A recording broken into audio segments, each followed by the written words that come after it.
pagi Mbak. Pagi Nas. Ada yang bisa saya bantu? Di sini Nas. Saya di sini mau konsultasi terkait KB. Ya, sebelumnya perkenalkan ya saya apa di hari ini pagi hari ini. Kalau boleh tahu namanya Mbak siapa? Saya Sylvie. Mbak Sivi umurnya berapa Mbak? Sekarang baru umur 26 tahun. Baru menikah ya? Iya, baru menikah. Kalau begitu di sini saya akan berbincang-bincang dengan Mbak Sivi terkait KB yang akan dilakukan. Jadi sebelumnya apakah Mbak udah pernah dengar tentang KB atau semacamnya? Kalau saya belum pernah kenal Nas. Jadi kita langsung mulai saja ya Mbak ya, nggak usah lama-lama, mungkin waktunya kurang lebih 10 sampai 15 menit aja. Jadi di sini KB itu macamnya ada dua, ada KB alamiah sama modern. KB alamiah sendiri itu ada banyak metodenya. Yang pertama ada metode kalender. Maksudnya gimana sus? Metode kalender ini caranya kita itu mencari tahu jadwal menstruasi. Caranya gimana? Kita nyata lewat kalender ya, misal tanggal 1 hari pertama menstruasi. Jadi dari tanggal tersebut kita tahu kalau misalnya tanggal itu adalah masa subur kita, dan di masa subur itu kita tidak disarankan untuk melakukan hubungan seksual. Gitu. Nah, selanjutnya ada kualitas interputus, di mana atau nama lainnya ini senggama terputus, di mana artinya itu penarikan penis dari vagina sebelum terjadinya ejakulasi. Selanjutnya ada metode laktasi dan ada metode KB sederhana juga ya. Jenisnya tuh yang pertama ada kondom. Kalau kondom mungkin Mbak Sylvie udah tahu ya, pernah dengar gitu Iya, ya. pernah dengar. Mungkin seperti ini kan ya Mbak ya. Iya, seperti itu. Ya. Kondom sendiri itu di sini keuntungannya bisa mudah didapat, terus tidak perlu resep dokter, dan dapat mencegah ketularan penyakit. Tapi kekurangannya itu ketika kita menggunakan kondom, setiap melakukan hubungan seksual itu harus diganti. Maksudnya, misal nih kemarin Mbak Sylvie udah melakukan hubungan seksual menggunakan kondom. Untuk hubungan seksual berikutnya tidak diperbolehkan menggunakan kondom itu karena apa? Dapat menyebabkan alergi atau bisa jadi iritasi, bahkan bisa dapat menimbulkan penyakit-penyakit seksual lainnya karena tidak steril. Nah, selanjutnya ada kondom wanita. Kondom wanita itu biasanya bentuknya berupa plastik yang dipasang menghubungi vagina. Ini minusnya itu kurang efektif dalam perlindungan IMS. Dan selanjutnya ada diafragma. Diafragma ini jarang sekali dipakai di Indonesia ya Mbak ya, soalnya kurang efektif dan mahal. Jadi kebanyakan orang Indonesia itu makanya ya seperti kondom tadi. Terus di sini ada cervical cup. Bentuknya hampir sama seperti kondom tadi, tapi ukurannya lebih kecil. Terus di sini fungsinya itu menutup jalan masuk ke rahim. Jadi ketika melakukan hubungan seksual, sperma itu tidak bisa masuk seperti itu. Dan cara kerjanya ini cervical cup harus benar dipasang oleh dokter, tidak boleh sama orang lain. Dan dilepas pada saat menstruasi. Dan ada kimia juga, contohnya ada aerosol, busa, dan tablet juga. Manfaatnya itu bisa pendukung metode lain dan lebih efektif pada saat menggunakan krim, dan selain itu juga tidak mengganggu produksi ASI. Dan cincin vagina hampir sama seperti cervical cup tadi, itu diletakkan di dalam vagina, tapi cara kerjanya melepaskan hormon, jadi dapat menghambat ovulasi pada saat melakukan hubungan seksual. Kelebihannya itu membuat siklus menstruasi lebih lancar dan hanya perlu diganti sebulan sekali.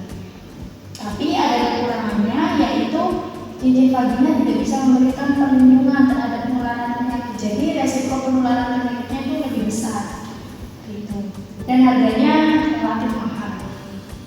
Lalu di sini ada FOW organ. Nah, dari namanya aja udah buktikan ya Mbak ya.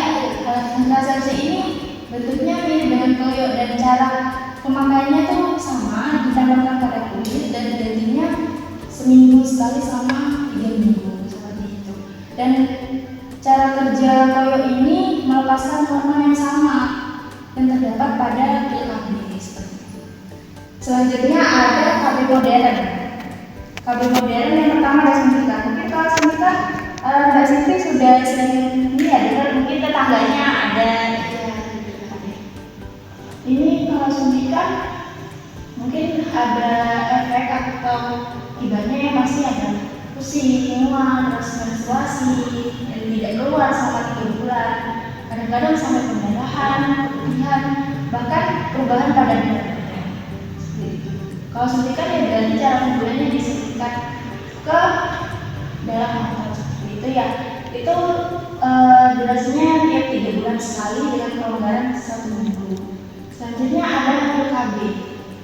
Mungkin pil KB bentuknya Mbak Siti udah tahu? Ya, saya sudah pernah. Seperti ini ya. Ya. Itu diminum selama 21 atau 28 hari. Cara kerjanya itu mencegah lepasnya sel telur. Jadi di situ dapat mengendalikan mulut rahim Mbak Siti sehingga sperma yang masuk itu tidak dapat menipiskan lapisan endometrium. Keuntungannya itu cepat sembuh kembali, terus mengurangi nyeri pada saat menstruasi, dan tentunya ada kekurangannya yaitu tidak melindungi terhadap PMS, terus harus diminum rutin tiap hari. Kan ada tuh orang kalau misalnya disuruh minum obat atau pil apa gitu tiap hari kan pasti ngomel-ngomel capek seperti itu. Terus ada juga efek terhadap tubuhnya tuh bisa pusing, bahkan depresi, perubahan mood juga. Dan keuntungan dari pil KB ini dapat menurunkan nafsu seksual. Selanjutnya ada sekitar atau IUD, di mana cara kerjanya di sini mencegah masuknya spermatozoa, sama seperti kontrasepsi yang lainnya Mbak Siti ini. Tapi di sini kelebihannya lebih praktis dan ekonomis karena mudah didapat. Selain itu sangat efektif untuk wanita yang tidak tahan terhadap hormon, yang dapat menggunakan IUD dengan lilitan lembaga ini. Terus ini tidak harus mengingat seperti pil KB tadi dan tentunya tidak mengganggu pemberian ASI. Tapi kelebihannya IUD ini dapat keluar sendiri tanpa kita tidak ketahui apabila ukuran tidak cocok dengan ukuran kandungan. Dan IUD ini dipasang pada saat pemakaian menjelang terakhir. Nah, misalnya kontrasepsi mantap atau sterilisasi. Ini metode KB yang paling efektif, dimana tujuannya itu kalau emang Mbak Siti udah nggak mau punya anak lagi, itu macamnya ada 2. Yang pertama ada tubuektomi atau FOW, dimana ini kontrasepsi untuk wanita. Jadi kalau emang Mbak Siti udah nggak mau punya anak, Mbak Siti bisa memakai KB ini. Cara kerjanya itu menghambat perjalanan sel telur, dimana ini sangat efektif dari 0 sampai 4 kehamilan per 100 perempuan selama tahun pertama penggunaan ini. Dan ini sifatnya permanen. Karena apa? Karena di sini dilakukan pembedahan sederhana. Jadi keuntungannya itu juga tidak ada efek sampingnya, tetapi yang harus dipertimbangkan karena ini sifatnya permanen, jadi pembedahan, jadi nggak bisa balik ke semula. Jadi kalau sudah ini dilakukan, Mbak Siti mau punya anak, mohon maaf itu nggak bisa dilakukan kembali gitu. Nah, di sini ada MOP juga, sama seperti tubuektomi tadi. MOP ini hanya kontrasepsi pada laki-laki. Konsepnya sama, yang memang udah tidak ingin punya anak lagi, dan tentunya di sini sifatnya juga permanen. Untuk keuntungannya banyak, tidak ada kematian atau komplikasi, tidak perlu dirawat di rumah sakit, atau bahkan tidak harus diinap seperti pil KB tadi.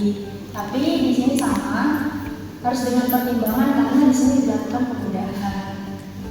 Dan selanjutnya ada susu KB atau impan. Susu kayak ini ya Mbak ya. Nah seperti ini. Jadi dipasangnya tuh daerah kelebihannya itu dapat mencegah terjadinya kehamilan dalam kurun waktu 3 tahun. Dan sama seperti suntik digunakan oleh wanita menyusui itu tidak apa-apa dan tidak harus menunda. Kesuburannya itu juga bisa cepat kembali sama kayak pil KB tadi. Tapi kekurangannya dapat mempengaruhi siklus PMS tadi. Terus bisa juga ini dapat menimbulkan kenaikan berat badan dan penyakit menular seksual lainnya. Yang dari kontrasepsi ini itu juga diharuskan memakai kontrasepsi lain, contohnya seperti kondom, tapi hanya beberapa hari saja sampai spermanya menjadi negatif. Dan catatannya untuk kontrasepsi mantap ini ya Mbak ya, itu pelaksanaannya harus mendapat izin dari pasangan. Jadi nggak bisa kalau misalnya Mbak Silvi pengen kontrasepsi ini tapi suami Mbak Silvi nggak izinin. Jadi kontrasepsi ini emang benar-benar harus mendapat izin dari dua belah pihak. Oke, baik Mbak Silvi, tadi kan saya sudah memberi informasi terkait KB. Mungkin ada yang perlu ditanyakan? Jadi gini, saya kan baru menikah 2 bulan yang lalu. Saya tidak ingin cepat-cepat punya anak gitu Mas. Saya juga minta izin ke suami dan dibolehin. Iya. Jadi Mbak Silvi di sini minta saran ya KB apa yang cocok untuk Mbak. Gitu. Kalau dilihat dari umurnya Mbak Silvi kan masih muda, terus baru nikah juga. Jadi punya kemungkinan lah untuk nanti ke depannya. Jadi di sini saya mungkin menyarankan KB berupa kondom. Kenapa? Karena kondom sendiri kan itu mudah didapat, terus dapat mencegah penularan penyakit dan bisa digunakan kapan saja. Tetapi yang perlu digarisbawahi pada saat menggunakan kondom ini memang harus bersih dan steril. Jadi kalau misalnya hubungan seksual pertama memakai kondom, terus ingin berhubungan lagi diusahakan untuk menggunakan kondom yang baru. Oh, jadi harus diganti terus ya? Ya. Mungkin ada pertanyaan lagi? Sudah. Kalau begitu, Mbak Silvi mungkin bisa menjelaskan atau menunjukkan hal apa yang Mbak Silvi ingat terkait informasi yang saya sampaikan.